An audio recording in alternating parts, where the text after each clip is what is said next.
In the book of Acts, we read that the Paul-Barnabas ministry team came to an abrupt end.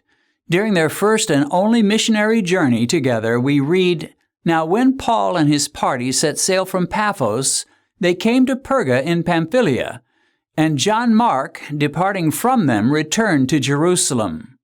Mark had come along to serve as an assistant, and suddenly he left and headed back home. Assistant or no assistant, Paul and Barnabas continued with the work. And while there was more persecution and abuse, there were also great blessings and favor. Churches were established in many cities, and great numbers of people came to faith in Jesus Christ.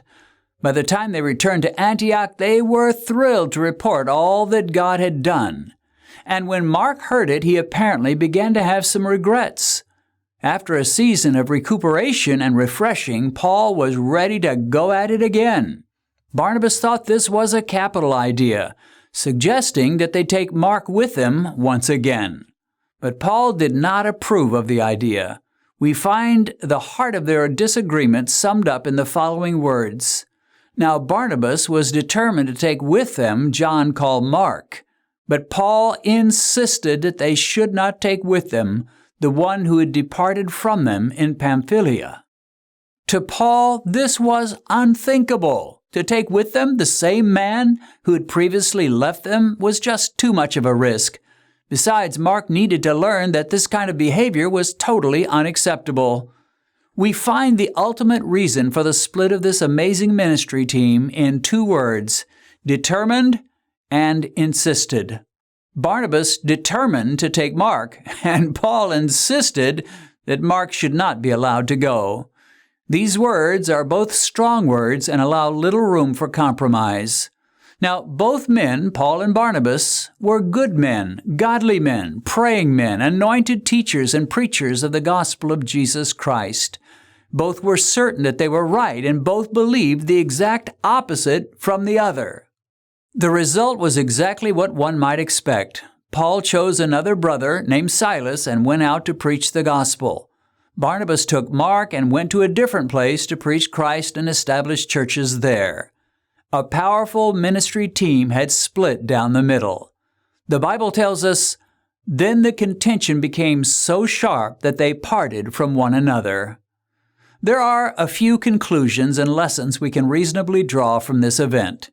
The first and most obvious is that good men and women, strong Christians and church leaders, can disagree strongly. They can have not just little polite minor disagreements about whether the church carpet should be blue or red. They can have major disagreements and even passionate disagreements. This doesn't make them carnal or sinful. It simply proves they're human. In fact, we can go further than this. Not only can believers have disagreements, they almost certainly will have disagreements. These don't always have to result in broken fellowship or split churches or ministries, but they will occur. Now, in an ideal world, there'd be no disagreements among believers. We'd all agree on the major issues and decisions, or if we did disagree, we'd disagree so agreeably that sharp contention would never arise. But our world is not ideal, the church is not ideal, and horror of horrors, you and I are not ideal either. Now, there are a couple of positives related to this sharp disagreement between Paul and Barnabas. First, later on in Paul's letters to Timothy, he writes, "Only Luke is with me. Get Mark and bring him with you, for he is useful to me for ministry." Paul eventually reconciled with Mark, and they worked together again.